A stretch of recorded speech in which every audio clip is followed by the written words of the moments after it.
Welcome my dear friends, कैसे हैं आप सब लोग। मैं हूं आपका दोस्त नितिन और हम लोग मिल रहे हैं काफ़ी समय बाद। वो एक कहावत एक कन्वर्सेशन हुई दो दोस्तों के बीच में कि दो दोस्तों में से एक दोस्त ने कहा कि यार तू क्या अपने भगवान को, जिसको भी तू मानता है, उसको हंसा सकता है। तो उसने कहा कि भगवान को कैसे हंसाएंगे हम। तो उसने कहा सिर्फ भगवान को एक चीज़ जाके बोल दे कि भगवान मैं प्लान कर रहा हूँ, आई एम प्लानिंग। और भगवान हंस पड़ेगा कि तू प्लान करेगा, तेरे लिए सब कुछ मैंने प्लान कर रखा है। यस दोस्तों, ऐसे ही होता है। आज से 2 महीने पहले करीबन मैंने ये इनकम टैक्स की सीरीज शुरू करी और मैंने प्लान कर लिया, पूरा प्लान पेपर पर लिख लिया। अब मैं ये पढ़ाऊंगा, मैं ये पढ़ाऊंगा, मैं ये पढ़ाऊंगा, मैं ये पढ़ाऊंगा, ये करूंगा and I will try to finish this syllabus in 1 month. 2 महीने हो गए वीडियो नहीं बना पाया। कभी कुछ बीमारी, कभी कुछ दिक्कत, कभी स्टमक इन्फेक्शन, कभी कुछ प्रॉब्लम, कभी ऑफिस के काम, कभी इतना कुछ।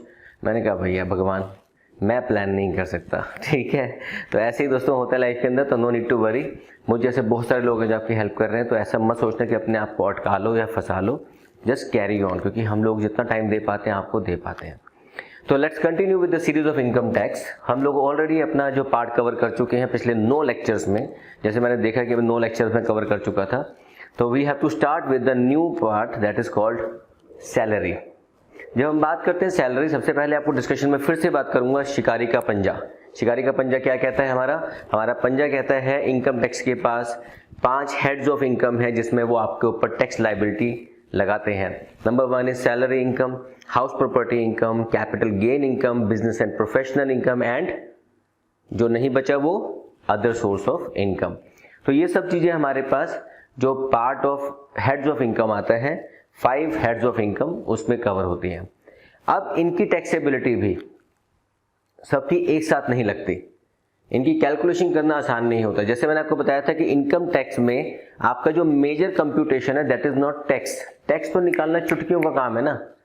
टैक्स निकालने के लिए तो स्लैब्स की वीडियो है मेरे पास, वो आपको चेक करनी है। लेकिन अगर हम बात करें तो इसको इनकम को निकालना is the typical part. Typical मतलब थोड़ी कैलकुलेशन ज्यादा है, और इंडिया का जो इनकम टैक्स है वो तो थोड़ा ज़्यादा ही है। आज की डेट में मैंने कई कंट्रीज़ का इनकम टैक्स पढ़ा रखा है। यूके का टैक्स पढ़ाया, ओमान का टैक्सेशन पढ़ाया, यहाँ का इंडिया का पढ़ा रहा हूँ, उसके अलावा यूएस का टैक्स मैंने पढ़ा। एंड बिलीव मी, सबसे ज़्यादा कॉम्प्लिकेटेड जो है वो यूके का और इंडिया का टैक्स लगा मुझे। लेकिन ईजी टू गो, थोड़ा पढ़ना पड़ेगा, उसके बाद you can easily get through all this. So let us understand with the basic of salary first of all, कि जब हम सैलरीज की बात करते हैं तो ये मैंने जैसे बता रखा है कि मैं ज़्यादा सेक्शंस के ऊपर फोकस नहीं करता, सिर्फ बता रहा हूँ कि ये सेक्शन 15 इसके ऊपर एप्लीकेबल होता है, जिसको आप normally you call it as chargeable section. अब होता क्या है, जब चार्जेबल सेक्शन आता है 15 के अंदर कंप्यूट करते हैं कि टोटल सैलरी क्या होती है, उसमें से कुछ डिडक्शंस अलाउड की जाती हैं। डिडक्शंस जो होती है वो सेक्शन 16 में आती हैं, और उसके अलावा कुछ अदर प्रोविजंस वगैरह भी होते हैं। जो अदर प्रोविजंस इसके ऊपर जो एप्लीकेबल होते हैं, don't go on the writing right now, वो सेक्शन 17 में आते हैं।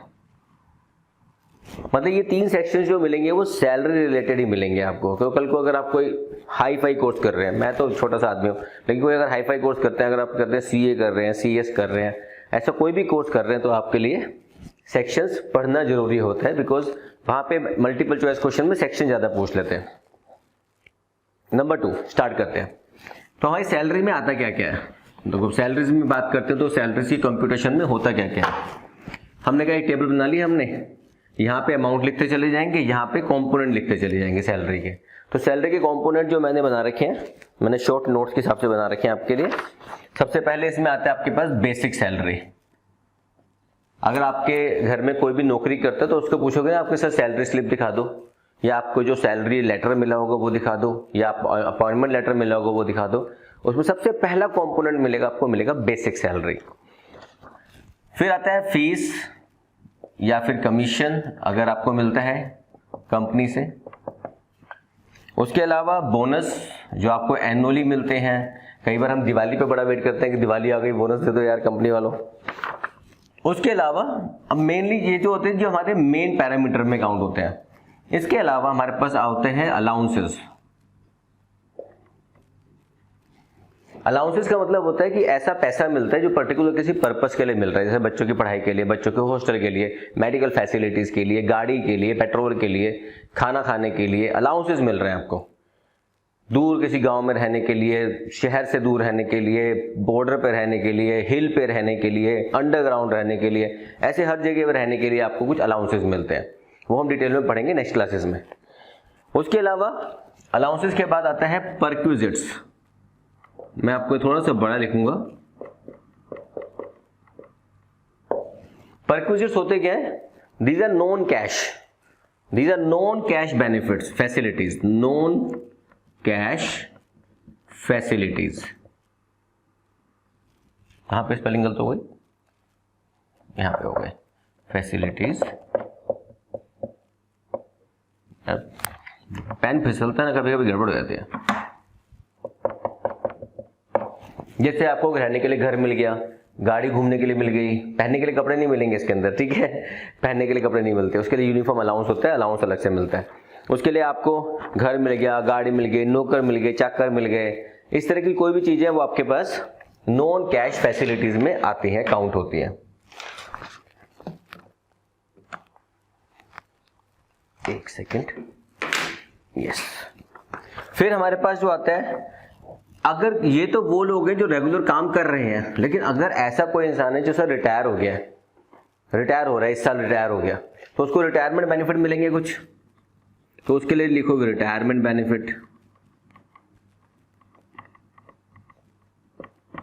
अब रिटायरमेंट बेनिफिट में क्या क्या आता है? जैसे नाम सुनोगे तो ग्रेच्युटी आता है, पेंशन आता है, लीव एनकैशमेंट आता है, कि मतलब आपके पास छुट्टियां थी, उस छुट्टियां तो आपने यूज नहीं करी, अब क्योंकि वो छुट्टियां आपकी थी तो आप तो छोड़ रहे हो कंपनी को, तो आपके पास जो पैसे बनते हैं उस छुट्टियों के एवज में मतलब against those holidays whatever compensation you should be getting, that is called leave encashment. तो you are not taking leave, you are getting the money against the leave, क्योंकि आप रिटायर हो रहे हो तो अब छुट्टियां तो आपकी खत्म हो गई।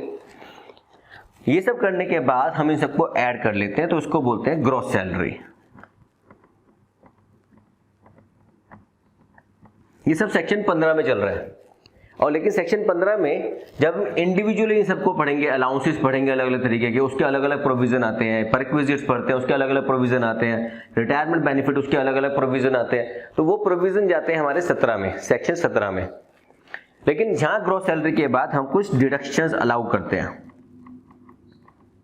सिर्फ नाम लिख रहा हूं। एक होता है स्टैंडर्ड डिडक्शन, एक होता है हमारा एंटरटेनमेंट अलाउंस।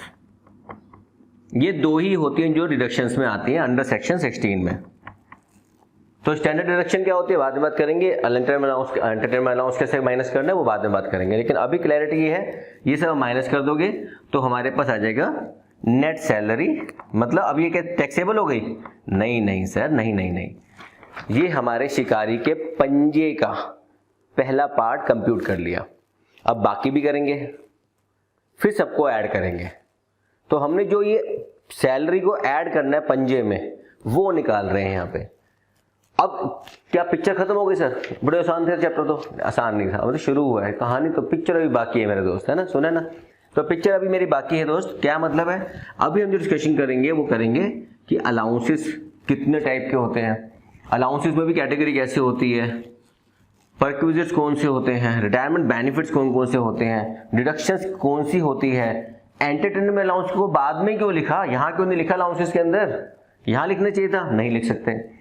और आपको इस चैप्टर में पढ़ के बड़ी खुशी होगी जान के, अगर आप में से कुछ ऐसे स्टूडेंट्स हैं जो कि सरकारी जॉब की तैयारी कर रहे हैं, तो सरकारी जॉब की तैयारी करते समय आपको बड़ी खुशी होगी कि सर सरकारी दामाद बनने में या सरकारी बहू बनने में कितना फायदा होता है। इस चैप्टर से आपको पता चलेगा जब मैं आपको अलाउंसेस के बारे में, ग्रेच्युटी के बारे में, परक्विजिट्स के बारे में, हर चीज के बारे में आपको बताऊंगा। ये हो गया पहला पार्ट, ठीक है। इसको नोट डाउन करना है तो आप कर लीजिएगा, मुझे पोस्ट कर लो, यहाँ पे मैं खड़ा हूँ, पोस्ट कर लो और उतार लो, आपको स्क्रीनशॉट लेना स्क्रीनशॉट ले लो, ठीक है। अब हम बात करते हैं सर सैलरी का मतलब क्या होता है, उसके बाद अलाउंसेस पे बाद में आएंगे। हटा दूं? चलो 1 2 3 4 5 स्टार्ट। वो मेरी आदत है 1 2 3 4 5 करके, ताकि मुझे लगता है कि इतनी देर में या तो आप स्क्रीनशॉट ले लोगे या उतार लोगे पोस्ट करके, जो भी आपको करना है। बाकी चैनल को सपोर्ट करने के लिए बीच बीच में छोटा सा अगर ब्रेक आता है तो प्लीज स्किप मत करना, चैनल को सपोर्ट करना है। सैलरी का मतलब क्या होता है सर? सर सैलरी, ये सैलरी जो होती है ये किसको सैलरी मानते हैं हम? सैलरी क्या सिर्फ वही जो पैसे मिलते हैं हमको, या कुछ भी हो सकता है? सर कुछ भी हो सकता है। मतलब salary can be monetary also. Sir उसके बिना तो हमारी जेब खाली खाली रहेगी ना। अभी तो जेब में कुछ नहीं है, लेकिन जेब भरने के लिए क्या चाहिए? कैश कैश कैश, रोकड़ रोकड़ चाहिए, रोकड़ है ना, पैसा दो भैया, कैश कैश नगद चाहिए। मॉनिटरी बेनिफिट, तो मॉनिटरी मतलब जो आपके अकाउंट में ट्रांसफर हो रही है। लेकिन कुछ नॉन मॉनिटरी फैसिलिटीज भी तो सैलरी में काउंट होनी चाहिए ना।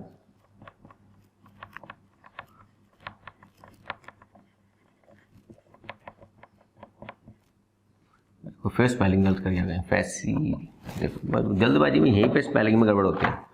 फैसिलिटीज, नॉन मॉनिटरी फैसिलिटी कैसे होती है? सर कंपनी ने गाड़ी दे रखी है, वेरी गुड। कंपनी सर खाना देती है, अरे वाह। Company sir pick and drop facility देती है, अरे वाह। कंपनी ने सर कुछ ऐसा प्रोविजन कर रखा है कि मेरे को घर में नौकर मिला हुआ है, मुझे मिला हुआ है, ये नहीं मैं नौकर को हायर कर रहा हूँ।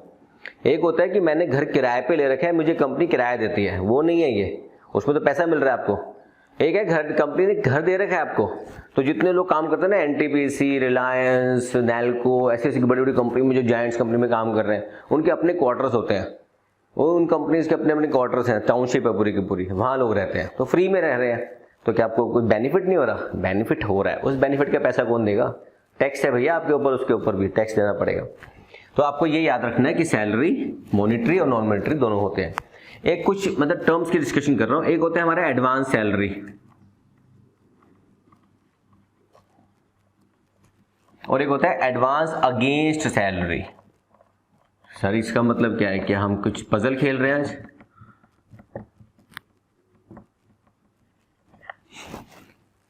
जब भी कभी कंपनी से आपको पैसे मांगने हो ना, एक सेकेंड है, जब भी कंपनी से आपको पैसे की ज़रूरत हो, आपको लगता है कि सर मुझे कुछ पैसों की ज़रूरत है, कंपनी से पैसे मांग लेते हैं, थोड़ा जल्दी अर्जेंसी है, तो दो तरीके से सैलरी आपको मिल सकती है एडवांस में। एक, एडवांस सैलरी ले लो कि मतलब सर मेरी सैलरी ना 50,000 रुपये है, उसमें से सर 10,000 अभी दे दो, या पूरे 50 अभी दे दो, बाद में काटते रहना हर महीने, ठीक है। दूसरा होता है एडवांस अगेंस्ट सैलरी, कि सर ये मुझे एक तरह से लोन दे दो, सर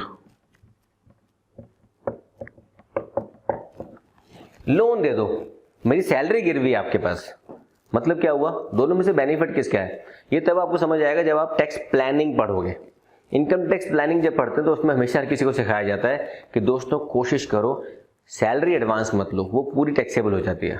आप सैलरी के अगेंस्ट में एडवांस लो, एक तरह से लोन ले लो। तो अब आपको क्या होगा? हर महीने जब सैलरी मिलेगी वो आपको मिलती रहेगी, वो गिरवी है आपकी सैलरी। आपने एक लोन ले लिया, आप माइनस करवाते जा रहे हो, एक तरह से आपकी सैलरी में एक्सपेंस दिखा रहे हो आप। तो ये लोगों को सिखाया जाता है कि इधर एक एडवांस सैलरी और एडवांस अगेंस्ट सैलरी में फ़र्क क्या है? फ़र्क यही है, यहाँ सैलरी मिल गई पूरी टैक्सेबल हो जाएगी, यहाँ लोन लिया तो टैक्सेबल नहीं होगा। तो ये अमाउंट टैक्सेबल नहीं होगा, इसका बल्कि बेनिफिट मिलेगा आपको अपने खर्चे दिखा के। आप दिखाओगे कि मेरी इतनी इंस्टॉलमेंट गई, इतनी इंस्टॉलमेंट गई, इतनी इंस्टॉलमेंट गई। There are tax planning ways, कि आपको पढ़ा है ना, टैक्स अवॉइडेंस, टैक्स इवेजन, ये आप लोगों ने पढ़ रखा है, ठीक है। तो आज की छोटी सी क्लास में क्या सीखा हमने कि सैलरी का ब्रेकअप क्या होता है, सैलरी का पार्ट क्या होता है, सैलरी कौन कौन सी मानी जाती है, कौन से चार्जेबल सेक्शन है, कौन से डिडक्शन सेक्शन है, कौन से प्रोविजन सेक्शन है जो इसमें एप्लीकेबल होंगे। अब अगर कई स्टूडेंट्स को लगता है कि सर ये बुक बताओ ना, कहाँ से ले लें, फ्री में चाहिए, फ्री में ले लो। Simply you just visit my website www.nitingoyalclasses.com। इसमें जब आप जाओगे तो वहां पे एक आइकन मिलेगा आपको डाउनलोड, उसमें आपके पास दो होंगे, एक होता है फ्री, एक होता है पेड। पेड वाला इनकम टैक्स वालों के लिए कुछ भी नहीं है फिलहाल, क्योंकि वो अकाउंटिंग के लिए मेरी ऐप के ऊपर ले जाएगा आपको।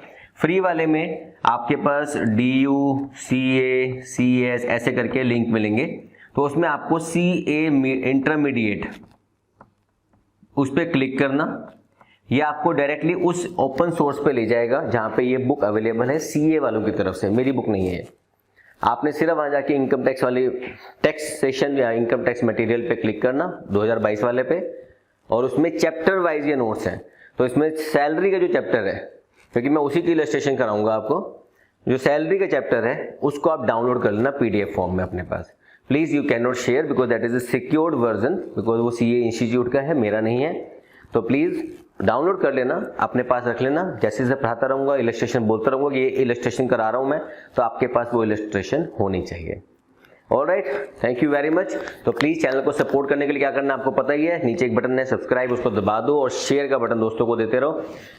इस बार मैं नहीं बोलूँगा कि मैं प्लान कर रहा हूँ मैं कोशिश करूँगा कि मैं डेली वीडियो बनाता जाऊँ जब तक भगवान की इच्छा, और मैं बनाता ही रहूँगा। कोशिश तो यही है जब तक बनाना है बनाते रहें, क्योंकि जैसे मैंने वादा किया हुआ है ये चैनल उन सब बच्चों के लिए है जिनके पास ट्यूशन्स के लिए पैसे नहीं होते। कभी मेरे पास नहीं थे, आई स्ट्रगल्ड, लेकिन आज मेरे पास पावर है भगवान की दया से, I can provide you free coaching.